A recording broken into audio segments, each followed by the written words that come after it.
Hello everyone, as with you always, this is Rich doing another video today on XRP. So I hope you're all having a wonderful day today wherever you are in this great world. We're gonna talk about XRP. And I gotta start with this from Panos. He posted what Arthur Brito wrote a long time ago. Arthur said, I think a lot of people get hung up on XRP. For the most part, I expect the majority of people who use the Ripple payment network to be able to ignore XRP.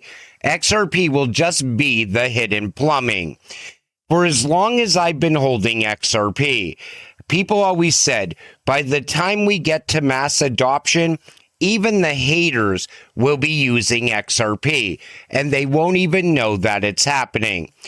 By the time we get to mass adoption, XRP holders are already going to be retired. I honestly believe institutional adoption is what's going to retire most of the retail investors in XRP. But at the mass adoption level, XRP is going to be running in the background. People are going to be making transactions one after another, and XRP is going to be settling those transactions on the back end. XRP Ledger proves its cost efficiency, settling $617 billion in value while incurring just $2 million in fees. And you know those transactions happened over a period of time. It wasn't just one $617 billion transaction all in one go. So I asked Grok what it would cost if this was done on SWIFT, and this is what the AI came up with. At $50 average total fees per transaction, sending it in $1 million separate $617,000 transfers, it would cost around $50 million. That's the difference. That's how efficient the XRP ledger is compared to SWIFT. And those SWIFT fees, everybody that uses the SWIFT system complains about those fees. They also complain about how many times the transaction fails. Imagine sitting there hoping the money shows up on the other end. With XRP, it could happen before you even hang up the phone. And that's why Ripple will eventually replace SWIFT. Ripple sees bullish path to $1 trillion in institutional crypto holdings. So this comes from Monica Long. And what she said was, by the end of 2026, balance sheets will hold over $1 trillion in digital assets. And roughly half of Fortune 500 companies will have formalized digital asset strategies. And not just crypto exposure, but active participation across tokenized assets, digital asset treasuries, stablecoins, on-chain T-bills, and programmable financial instruments, she noted. Long also projected that expanding exchange-traded fund access and enterprise adoption will accelerate normalization across capital markets. Like I've been saying this entire time, we are not done with XRP treasuries. This is just the beginning. There's going to be more and more companies creating XRP treasuries, but they're going to actually utilize the token for its actual use case. They're going to use it inside of sending payments, cross-border payments. It could even be business-to-business payments and so on. We are going to see a $1 trillion market cap for XRP quicker than people think. I keep seeing people saying it's not going to happen until 2030. The new financial system will be live before 2030. This comes from Smoke, and he says, May 2025 confirmation. SBI uses R3 Corda with XRP. Now, the reason I wanted to show you this is because this is part of the research that we've seen for years. And it wasn't just XRP research, it was XDC research and other cryptocurrencies as well that were tied in with R3 Corda. Well, now this drops. So now, do we discredit all the documents that talk about R3 using XRP? Because DRW just said R3 never worked. Take a listen to this. Big disadvantage. Large institutions want to have control over what they're doing, but they don't want anybody else to control, to be able to censor their transactions. So, but beyond that, ARC is obviously very focused on being able to move money across borders.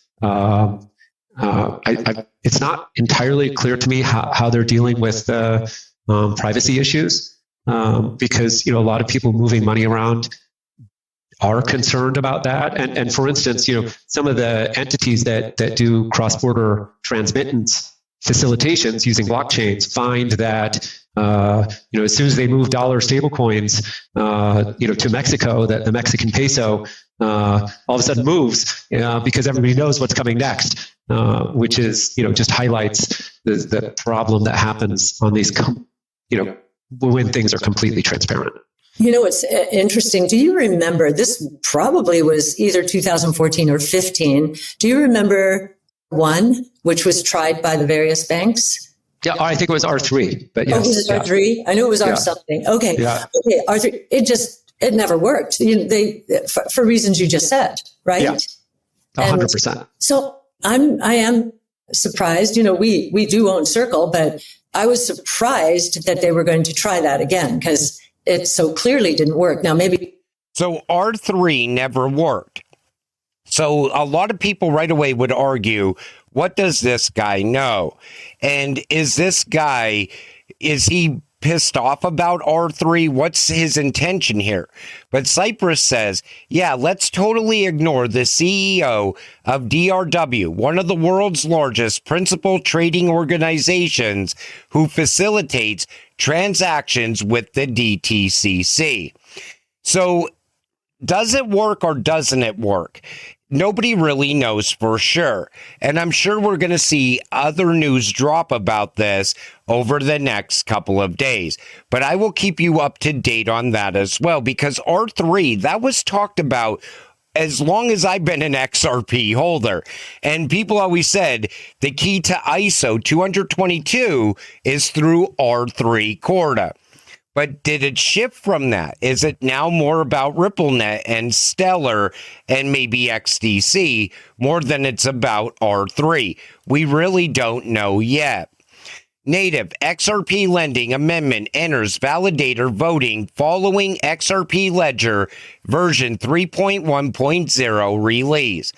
The reason the lending on the XRP Ledger is so important because it's going to be key to mass adoption. So validators have begun voting on the native lending amendment, with all initially set to the default nay positions as the process starts. The protocol will enable direct on-chain lending and borrowing for XRP, RLUSD, and future assets without external smart contracts. It will rely on a fixed term, fixed rate credit feature to offer predictable institutional style financing on the XRP Ledger. With this feature, market makers, payment firms, traders, and fintech lenders could see new funding tools for liquidity, payouts, and working capital. This is big because institutions will need liquidity. They will want to borrow on the XRP Ledger, and this is geared towards institutional lending.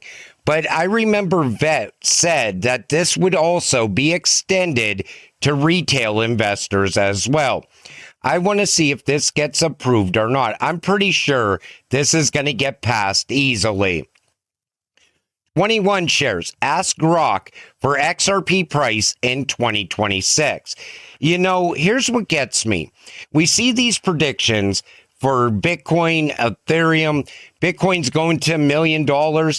But then all these AI models say that XRP is going to be $6 to $8, possibly $10 to $12.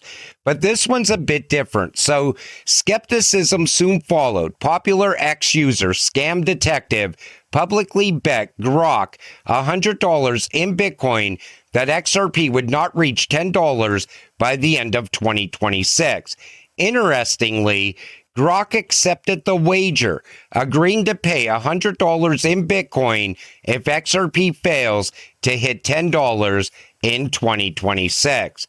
Me personally, I think we are going way beyond $10. But it's kind of strange seeing the AI take the wager. Let's see what happens with that.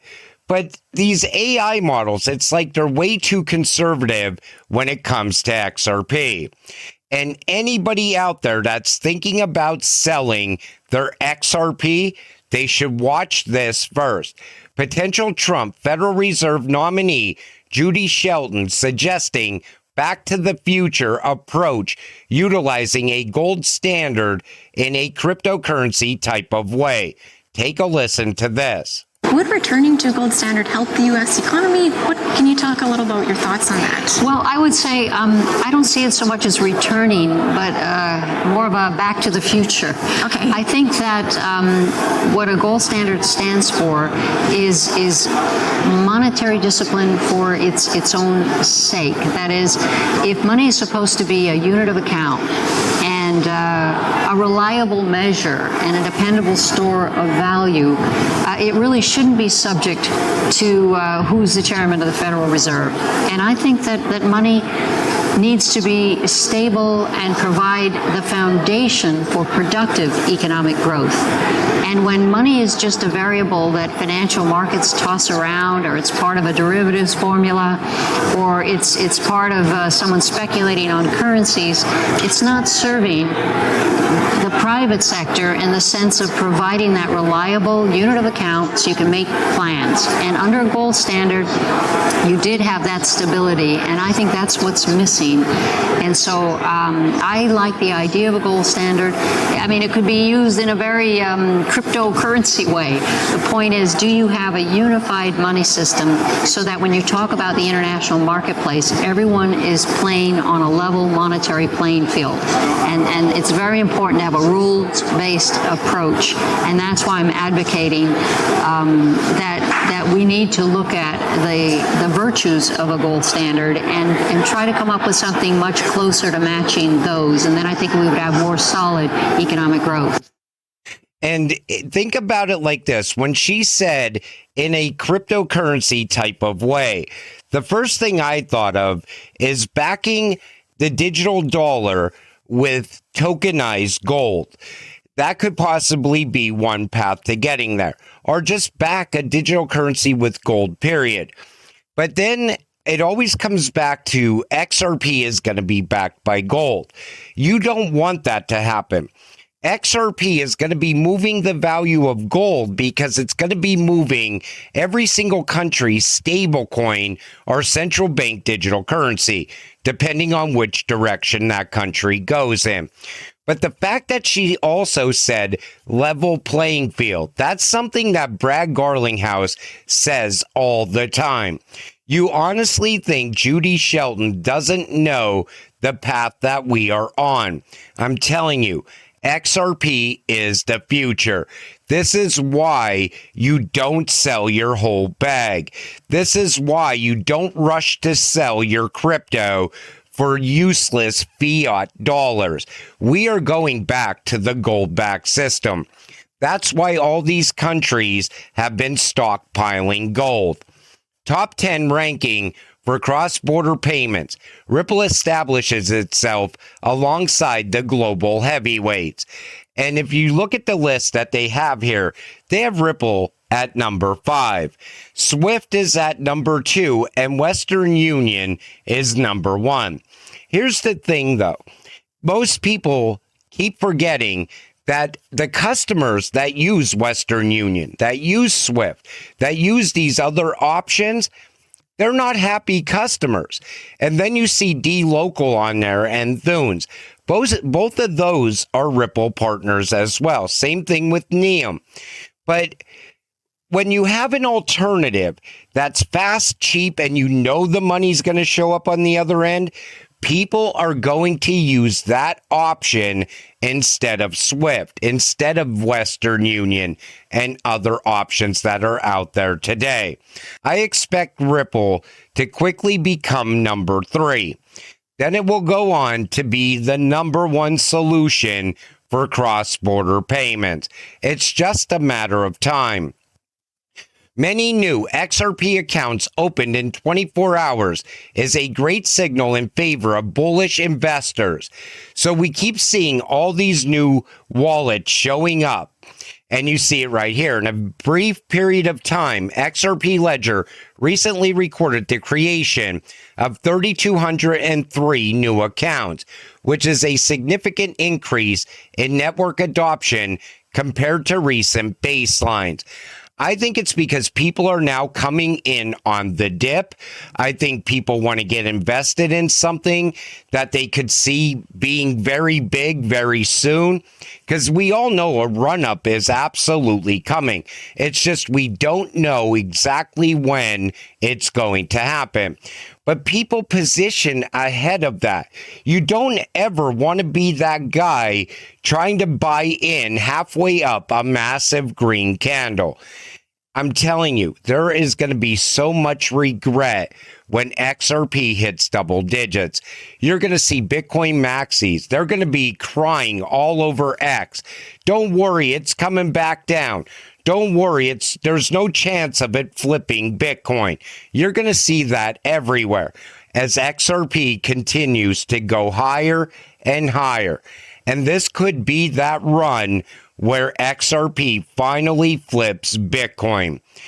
But until it all happens, stay patient, stay positive, and let's get rich together. With that said, I'm going to wrap up this video. I want to thank you all for watching. I appreciate all of you. Smash that like button. I'll see you in the next one. Have a great night.